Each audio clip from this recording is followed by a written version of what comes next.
Welcome back to Bite-Sized Career Strategies. I'm Nancy Siegel, Solutions for the Workplace. With me is my partner, Ellen Steverson, Starting Block Career Services. I specialize in the federal sector. Ellen specializes in the private sector. And today we want to talk a little bit about artificial intelligence and the interview. Many interviews now are being done through artificial intelligence. And sometimes it's hard for a candidate to actually realize the person on the other end is a robot. And so we want to talk a little bit about the impact of artificial intelligence in the interview process. Ellen, are your clients running into robot-driven interviews? Absolutely. And, again, depending on the company and the software that they're using, they could be all different ways. It could be a video. You have to pre-record yourself or do a video that has pre-recorded questions and you have to be video throughout the whole thing. Or it could be a email that comes with a link and you click on the link and it's just you answering questions verbally. So it's no video, but it is still a communication tool like that. Then I've even had clients get questions that they type up in a certain platform. And again, it's being scanned by the computers for keywords and things like that. So there's multiple ways this artificial intelligence is impacting the interview, and it's important people are aware of this. I've even seen texting where you're literally texting with a bot. It's hard to imagine, but this universe has changed. So Right. Why do you think organizations are using AI for interviewing? At the end of the day, everything boils down to cost. So it is a lot cheaper to scan and, review candidates this way, because years ago, they only got a handful or so of candidates. Now the average job posting will generate at least 200 and sometimes in the thousands of applicants.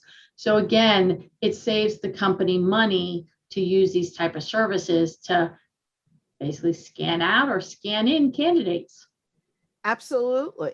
It also, if it's automated, I'm using that word broadly, it allows the interview to segue into some kind of testing, personality testing, skills testing, that sort of thing. I also think it saves time.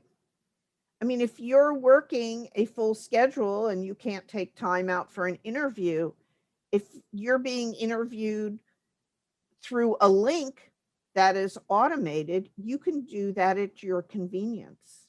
And the people on the other end can view it or listen to it at their convenience as well. And so those are some of the reasons why AI is being used for interviews. What are some of the challenges for applicants that you see? Well, one of the number one things I see applicants challenged with is technology. I mean, again, people, we have to stay up to date with the latest technology. And I still get clients sometimes who don't understand Word documents. They don't even understand how to link things. They don't know how to videotape. If part of your job search should be to be prepared for these type of interviews, do you have a clean space behind you when you're videotaping? All of this is important. So I think that's absolutely a challenge for applicants, is just the technology. And of course, there's lots of software, lots of AI out there, and it all functions slightly differently.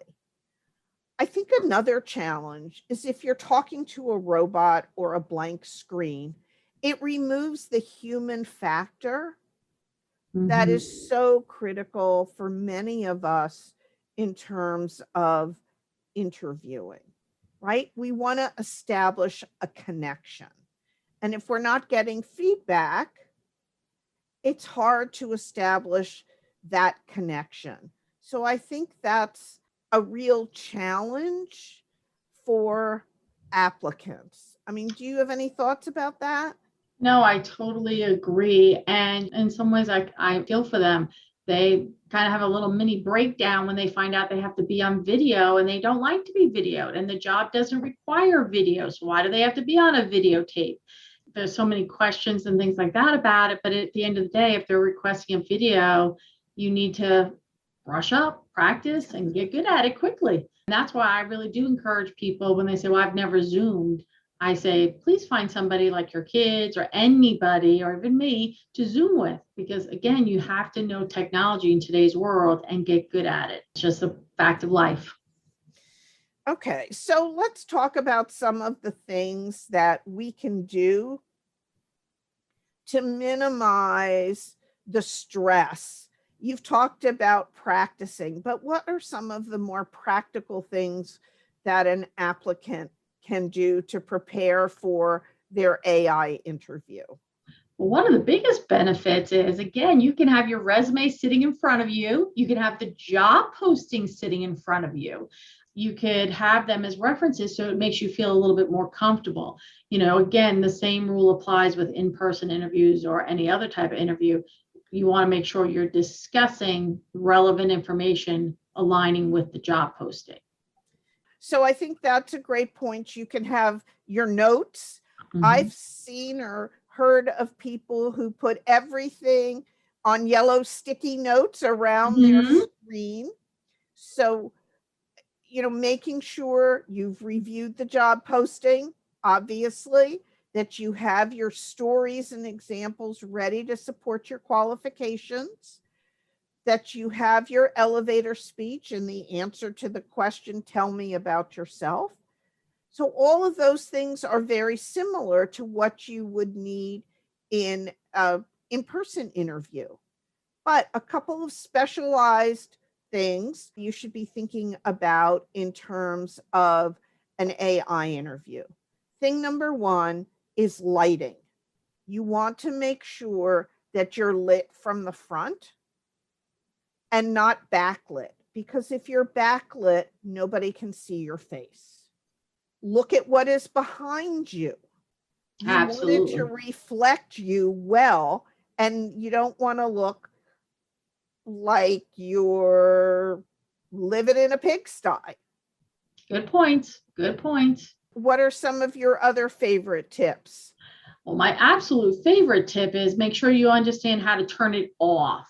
I have had numerous, I've had numerous human resource people and hiring people say to me, yeah, the best part of the recorded ones is at the end when they think it's off, but it's not. And then the things they say, the things they do, all of that. So really make sure when you're done, you know how to turn it off. Seriously. I mean, people have left it on going for a while. You don't want that. Okay. That's true. I believe you. Mm-hmm. I think something else that's critical is practicing with your camera. If your camera is going to be your cell phone, you do not want your cell phone underneath you so that the camera is projecting up your nose. I've seen way too many nose hairs. Your camera should be at eye level, and you should look at the camera. And that's hard because if you do see faces, humans are programmed to look at faces. And so one of the tricks that I use is I literally draw an eyeball on a yellow sticky and I stick it right next to the camera as a reminder to look at the camera and not at the faces I may see. And I even go a little further. And sometimes when I'm doing webinars and I got to make sure I'm looking into the camera for 90 minutes or something like that, I stick a picture of somebody I love because it makes me smile. And then when I'm smiling, I'm talking in a much higher pitch and I sound much more engaged. So you do have to be mindful of your tone and all that because, again, we can kind of become monotone when we're talking to a computer and you don't want to do that. Right. And if you're not on camera, if it's just recorded voice-wise, I encourage people to stand up because you speak from the diaphragm. When you stand up, you're less likely to slump, those kinds of things. And you'll come across much better, more confident, and more powerful.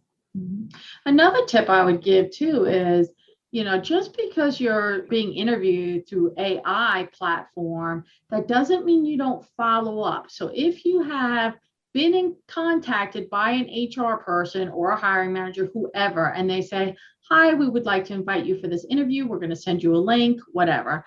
You now have their email address. Please make sure when you're done that you shoot them a nice email, thanking them for the opportunity, telling them that you completed the process, and you look forward to hearing back from them. So there is still a possibility to have that engagement and building relationships with these people. So again, make sure, don't be like, well, I'm done. I guess they'll let me know. No, follow up and give that thank you note. That's great advice. And there's definitely some differences, as we've talked about, through AI. You should not be surprised. Even the federal government is doing more and more AI in the entire recruitment process. They haven't really started yet using AI for interviewing, but they are using it to apply. And we should all be prepared because it is inevitable.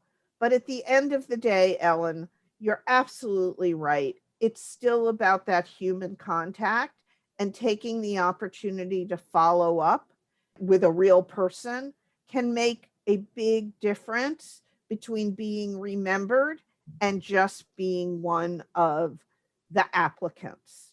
Right. And even using LinkedIn to make sure you're connecting with some of the people maybe at that company and letting them know you finished it. Any way you can to get with the human is going to still be very important, because at the end of the day, I don't care how much AI we have, it is the humans who decide, let's hire this person. Absolutely. It's all about the human factor at the end of the day. We have Ellen Steverson, Starting Block Career Services. I'm Nancy Siegel, Solutions for the Workplace. Thank you for joining us, and tune in for our next podcast. Thank you very much. If you enjoyed this podcast, please visit Nancy or Ellen's website for additional information about our services, a free tip sheet which highlights our discussion today, and be sure to tune in to our next podcast, which will be posted soon. Thank you.